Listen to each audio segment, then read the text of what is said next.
అందరికీ నమస్కారం। ఈరోజు కాంగ్రెస్ పార్టీ తరపున మేమందరం గవర్నర్ గారిని కలిసి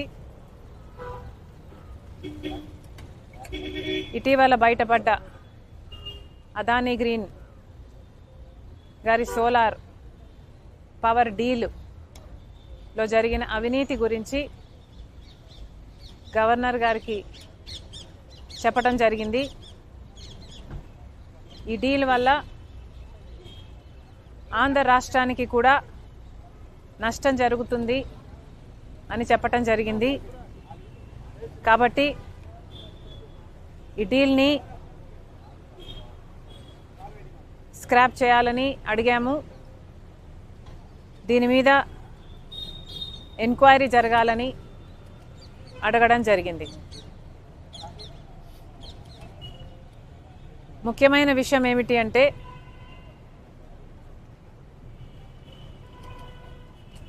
అదానీ గారి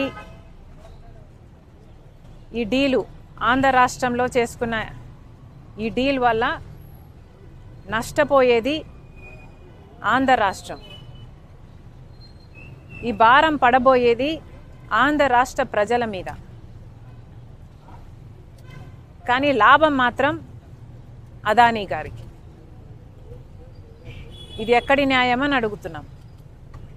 కేవలం అదానీ గారికి లాభం చేకూర్చడానికి చేసిన ఈ డీల్లో ఆంధ్ర రాష్ట్ర ప్రజలను తాకట్టు పెట్టడం జరిగింది। ఇది న్యాయమేనా? అది కూడా ఈ డీలు రాబోయే 25 సంవత్సరాల వరకు ఈ డీలు వర్తిస్తుంది అంటే ఈ తరమే కాదు వచ్చే తరానికి కూడా తాకట్టు పెట్టినట్టు దీని అర్థం కాదా? కేవలం ఒక్క అదానీకి మేలు చేయటానికి ఆంధ్ర రాష్ట్రాన్ని, ఆంధ్ర రాష్ట్ర ప్రజలని తాకట్టు పెట్టి వాళ్ళకు నష్టం వచ్చినా పర్వాలేదు అన్న రీతిలో ఆలోచన చేశారు। ఇలాంటి డీలే అదానీ గారి కంపెనీ సెకీ ద్వారా గుజరాత్ ప్రభుత్వం ₹99 కుదుర్చుకుంటే అదే ఆంధ్ర రాష్ట్రం ₹2.49 పవర్ సప్లై అగ్రిమెంట్లు చేసుకున్నారు। ఈ తేడా దాదాపు ₹5 వరకు పడుతుందని, హిడెన్ కాస్ట్లు అన్నీ కలుపుకుంటే ₹2.49 కాదు ₹5 వరకు చేరుతుందని ఒక అంచనా ఉంది। మరి అలాంటప్పుడు ఆంధ్ర రాష్ట్ర ప్రజల మీద పడబోయే ఎలక్ట్రిసిటీ బిల్లు భారం ఎంత? ఎన్ని లక్షల కోట్ల రూపాయలు ఆంధ్ర రాష్ట్ర ప్రజల నెత్తిన మోపపోతున్నారు? ఒక ప్రభుత్వము ఎక్కువ ధరకు కరెంటు కొనుగోలు చేయాలి అని పవర్ సప్లై అగ్రిమెంట్లు చేసుకుంది అంటే దానికి అర్థం ఎక్కువ చెల్లించేది ఎవరు? ప్రజలు కాదా? డిస్కామ్లేమో ఎలక్ట్రిసిటీ సప్లై చేసిన తర్వాత బిల్లులు వసూలు చేసేది ఆంధ్ర రాష్ట్ర ప్రజల దగ్గర నుంచి। మరి అలాంటప్పుడు ఈ భారం అంతా ఆంధ్ర రాష్ట్ర ప్రజల నెత్తిన మోపడం కాదా? ఇది ఎక్కడి న్యాయం అని అడుగుతున్నాం। ఎందుకని ఇంతవరకు కూడా అటు కేంద్ర ప్రభుత్వమైనా ఇటు రాష్ట్ర ప్రభుత్వమైనా ఒక్క ఎంక్వైరీకి కూడా ఎందుకు కమిషన్ చేయలేదు అని ప్రశ్నిస్తుంది కాంగ్రెస్ పార్టీ।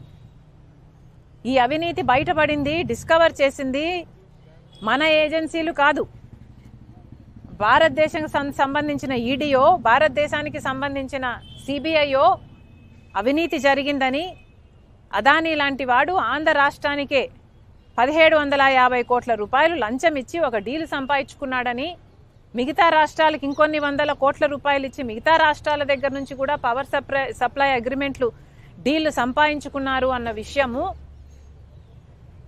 మన ఏజెన్సీలు ఏవి బయట పెట్టలేదు। ఎంత సిగ్గుచేటు!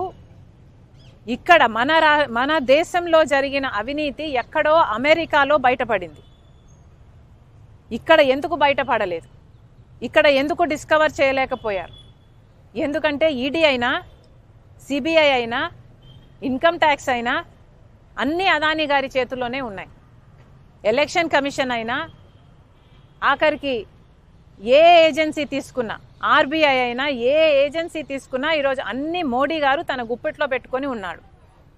ఎంత సిగ్గుచేటు!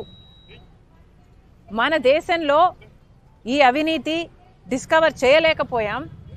ఎక్కడో పరాయి దేశంలో అమెరికాలో ఇంత అవినీతి జరిగింది అని ప్రపంచానికి తెలిస్తే ప్రపంచం ఇప్పుడు ఆంధ్ర రాష్ట్రంలో మన భారతదేశంలో జరిగిన అవినీతి గురించి మాట్లాడుకుంటుంది అంటే ఇది సిగ్గుచేటు కాదా? మన దేశం పరువు అదానీ గారు తీస్తే రాష్ట్ర పరువు జగన్మోహన్ రెడ్డి గారు తీశారు. ఈరోజు అంతర్జాతీయ స్థాయిలో అదానీ అవినీతి గురించి, జగన్మోహన్ రెడ్డి గారి అవినీతి గురించి, మిగతా ముఖ్యమంత్రుల గురించి, ఎవరైతే డబ్బులు తీసుకున్నారో వీళ్ళ అవినీతి గురించి అంతర్జాతీయ స్థాయిలో మాట్లాడుతున్నారు. మరి ముఖ్యంగా అవినీతి 2100 కోట్లు ఇస్తే 86% అంటే 1750 కోట్ల రూపాయలు అప్పుడు ముఖ్యమంత్రి జగన్మోహన్ రెడ్డి గారికే ఇచ్చామని సాక్ష్యాలు ఆధారాలతో సహా ఈ ఏజెన్సీలన్నీ అక్కడ అన్ని సేకరించిన తర్వాత ఛార్జ్ షీట్ కూడా ఫైల్ చేసి ట్రయల్కు వాళ్ళు రెడీ అవుతున్నారు.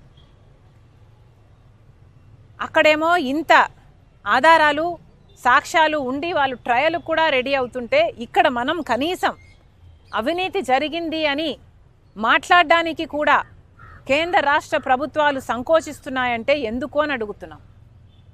ఈరోజు కేవలం చంద్రబాబు గారు బీజేపీతో కూటమి కట్టారు కాబట్టి, అదానీ బీజేపీ మనిషి కాబట్టి ఈరోజు మాట్లాడడానికి కూడా భయపడుతున్నారు అంటే ఇక మీరు వీళ్ళ మీద యాక్షన్ తీసుకుంటారు అన్న నమ్మకం మీరు ప్రజలకు ఎలా కలిగిస్తారు? మీ మూడును చూస్తుంటే మీరు కనీసం అదానీ అన్న పేరును కూడా ఉచ్చరించడానికి మీరు భయపడుతున్నారు అంటే ఇక మీరు ఈ అవినీతి మీద ఏ యాక్షన్ తీసుకుంటారు అని ప్రజలకు ఎలా నమ్మకం కలిగిస్తారు?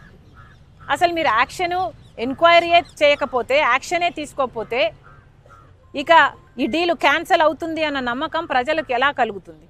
ఈ డీలు క్యాన్సిల్ అవ్వకపోతే ఈ డీల్లో నష్టపోయేది ఎవరండి? ప్రజలు కదా. ఈ బిల్లులు కట్టాల్సింది ప్రజలు కదా.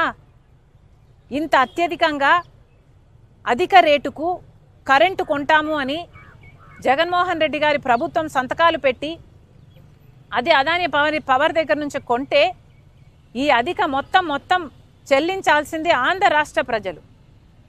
మరి వాటి గురించి ఏం చేస్తున్నారు? ఎవరు ఆలోచన చేస్తున్నారు?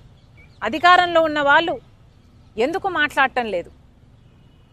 చంద్రబాబు గారి పార్టీయే ఆ రోజుల్లో పయావులు కేశవ్ అనుకుంటా, అప్పుడు ఫైనాన్స్ మినిస్టరా, ఓకే, ఆయన గారే ఈ డీల్ జరుగుతున్నప్పుడే అవినీతి జరుగుతుంది అని చెప్పటం జరిగింది. పదే ఎన్ని మీడియా సమావేశాలలో ఎన్నిసార్లు అవినీతి జరుగుతుంది, ₹99 పవర్ కొనొచ్చు, అయినా కూడా పక్క రాష్ట్రంలో ₹99 కొంటుంటే జగన్మోహన్ రెడ్డి గారు మాత్రం ₹2.49 డీలు కుదుర్చుకున్నారు. ఇది అన్యాయం. ఏ బేసిస్ మీద ఈ డీలు కుదుర్చుకున్నారు? ఎవరితో సంప్రదింపులు చేశారు? ఏ బేసిస్ మీద ఇది కుదుర్చుకున్నారు అని అంతలా అడిగిన వాళ్ళు ఇప్పుడు ఎందుకు మాట్లాడటం లేదు? ఇప్పుడు చంద్రబాబు గారు ఎందుకు మాట్లాడటం లేదు? ఇప్పుడు కూడా బాలినేని గారు వాళ్ళ కూటమిలోనే ఉన్నారు. ఇప్పుడు కూడా బాలినేని గారు చెప్తూనే ఉన్నారు గోల్మాల్ జరిగింది అని, అక్రమం జరిగింది అని. మరి మీ కూటమిలో ఉన్న వాళ్ళే అక్రమం జరిగింది అని ఇప్పుడు చెప్తున్నారు. అప్పుడు కూడా ప్రెస్ మీట్లు పెట్టి ఉద్యమం చేసేంత లెవెల్లో మీరు మాట్లాడారు. మరి ఏ యాక్షన్ అయినా ఎందుకు తీసుకోవటం లేదు అని అడుగుతున్నాం. ఇది అన్యాయం కాదా అని అడుగుతున్నాం. కనీసం అసెంబ్లీలో చంద్రబాబు గారు జగన్మోహన్ రెడ్డి గారు అవినీతికి పాల్పడ్డారు అని మాట్లాడారు తప్పితే అదానీ పేరు కూడా ఉచ్చరించడానికి ఇష్టపడలేదు అంటే ఇక మీరు ఏం యాక్షన్ తీసుకుంటారు? మీరు ఏ యాక్షన్ తీసుకోకపోతే, ఈ డీలు క్యాన్సిల్ అవ్వకపోతే ఈ బిల్లుల భారం పడేదంతా ప్రజల మీద కదా. ప్రజలు కదా చెల్లించాల్సింది. మరి అధికారంలో మీరు ఉన్నప్పుడు మీరు ఏ యాక్షన్ ఎందుకు తీసుకోరు అని అడుగుతున్నాం.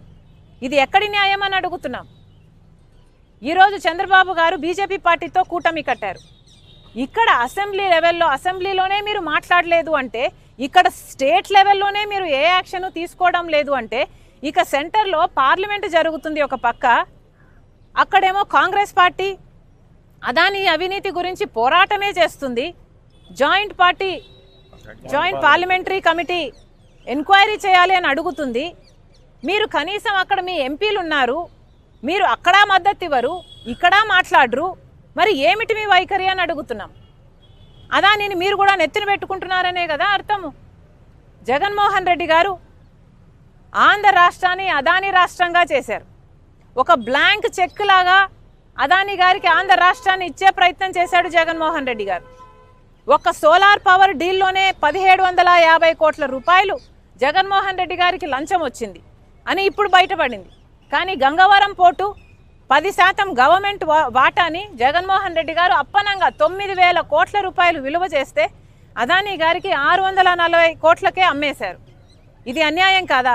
రాజశేఖర్ రెడ్డి గారే 30 ఏళ్ళకు ఆ పోర్టు మళ్ళీ ప్రభుత్వం చేతుల్లోకి రావాలి అని అంటే 15 ఏళ్ళు గడిచేపోయాయి. ఇంకో 15 ఏళ్లలో ఆ పోర్టు ప్రభుత్వం చేతుల్లోకి వచ్చేది. ఆ వీలే లేకుండా చేశాడు జగన్మోహన్ రెడ్డి గారు. మరి అలాంటి దాంట్లో ఎంత లంచం వచ్చుండాలి జగన్మోహన్ రెడ్డి గారికి? మరి ఇవేవి ఎంక్వైరీ చేయాల్సిన అవసరం లేదా? అవినీతి ఎంత జరిగింది, ఎక్కడ జరిగింది అని, అన్యాయం జరిగింది అని మీరు తెలుసుకోకపోతే ఆ డీళ్లు ఎలా క్యాన్సిల్ చేస్తారు? ఆ డీళ్లు క్యాన్సిల్ చేయకపోతే మరి ప్రజలకు అన్యాయం చేసిన వాళ్ళు కారా మీరు? మిమ్మల్ని ఓట్లేసి గెలిపించింది ప్రజలైనప్పుడు. మళ్ళీ చెప్తున్నాం, అన్యాయం జరిగింది, అక్రమం జరిగింది, క్రైమ్ జరిగింది అని అమెరికా వాళ్ళు చెప్తున్నారు. అక్రమం జరిగింది, క్రైమ్ జరిగింది అని అమెరికా వాళ్ళు చెప్తున్నారు. సాక్ష్యాలు ఆధారాలు ఉన్నాయని వాళ్ళు చెప్పి వాళ్ళు ట్రయల్ కూడా ప్రొసీడ్ అవుతున్నారు. మరి అలాంటప్పుడు కనీసం ఇక్కడ ఎంక్వైరీ చేయాల్సిన బాధ్యత మీకు లేదా? వెంటనే ఎంక్వైరీని కమిషన్ చేయాలని చంద్రబాబు గారిని డిమాండ్ చేస్తున్నాం. అంతేకాదు పార్లమెంటులో కూడా కాంగ్రెస్ పార్టీ పోరాటం చేస్తుంది జేపీసీ కావాలని ఈ అంశం మీద. పార్లమెంటులో కూడా చంద్రబాబు గారు కాంగ్రెస్ పార్టీకి మద్దతు పలకాలని డిమాండ్ చేస్తున్నాం. Thank you.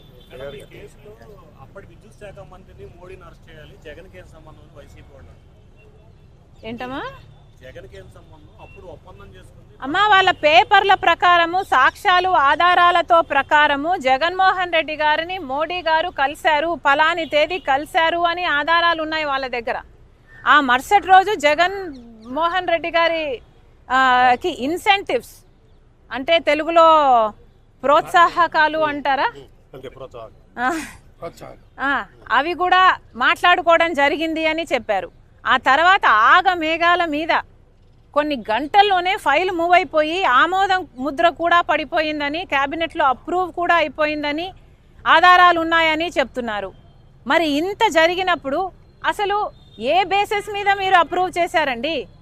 పక్క రాష్ట్రం మీద ₹99 పవర్ కొంటుంటే మన రాష్ట్రంలో ₹2.49 మీరు సంతకాలు పెట్టారు అంటే మన రాష్ట్రానికి నష్టం జరుగుతుంది, మన ప్రజలకు నష్టం జరుగుతుంది అని తెలిసినా కూడా మీరు సంతకాలు పెట్టారంటే ఎందుకు పెట్టారు? మీ లంచాల కోసమే పెట్టారు కదా. మరి మీరే నిర్దోషులు అని మీరు అనుకుంటే మీరే ఎంక్వైరీని అడగండి. ఎందుకు జగన్మోహన్ రెడ్డి గారు వచ్చి మాట్లాడడం లేదు? ఏ దాని మీద జగన్మోహన్ రెడ్డి గారు వచ్చి మాట్లాడరు? జగన్మోహన్ రెడ్డి గారు సమాధానం చెప్పాల్సిన అవసరం లేదా? నేనేం తీసుకోలేదు, నా బిడ్డల మీద ప్రమాణం చేస్తున్నాను, నేను ఒక్క పైసా కూడా తీసుకోలేదు అదాని దగ్గర అని ఎందుకు ప్రమాణం చేసి చెప్పడం లేదు జగన్మోహన్ రెడ్డి గారు? ఇవన్నీ జగన్మోహన్ రెడ్డి గారు మాట్లాడాలి కదా. ఊరికే చెప్తే సరిపోదు. సెక్కితో డిపార్ట్మెంట్ అగ్రిమెంట్ చేసుకుంది అంటే ఎట్లా సరిపోతుందండి? అవతల వాళ్ళ ఆధారాలు ఉన్నాయి అని వాళ్ళు చెప్తున్నప్పుడు కనీసం ఎంక్వైరీ అన్నా జరగాలి కదా అని అడుగుతున్నాం. ఈరోజు జగన్మోహన్ రెడ్డి గారు ఎంత కంఫర్టబుల్గా ప్లేస్ అయ్యారో చూడండి. కేవలం ఇది అదానీ కాదు, ఇంకొకటి ఎవడైనా ఉండుంటే ఈ పాటికి ఎంక్వైరీ పడిపోయేది, ఈ పాటికి డీలు క్యాన్సిల్ అయిపోయేది, అన్నీ జరిగిపోయాయి. కానీ అదానీ బీజేపీ మనిషి కాబట్టి చంద్రబాబు గారు కనీసం పేరు కూడా ఉచ్చరించడం లేదు. అప్పుడు పవన్ కళ్యాణ్ గారు కూడా మాట్లాడారు డీలు జరుగుతున్నప్పుడు ఇది అన్యాయం జరుగుతుంది అని. మరి అలాంటప్పుడు ఇప్పుడు అన్యాయం జరిగింది అని తెలిసినప్పుడు, సాక్ష్యాలు ఆధారాలు ఉన్నప్పుడు మీ దగ్గర, మరి ఇప్పుడైనా ఎంక్వైరీలు వేయాల్సిన అవసరం లేదా మీకు? ప్రజలు ఇచ్చిన అధికారం కదా, మరి వాళ్ళకు అన్యాయం జరుగుతుంటే మీరు ఎలా ఊరుకున్నారు అని ప్రశ్నిస్తున్నాం.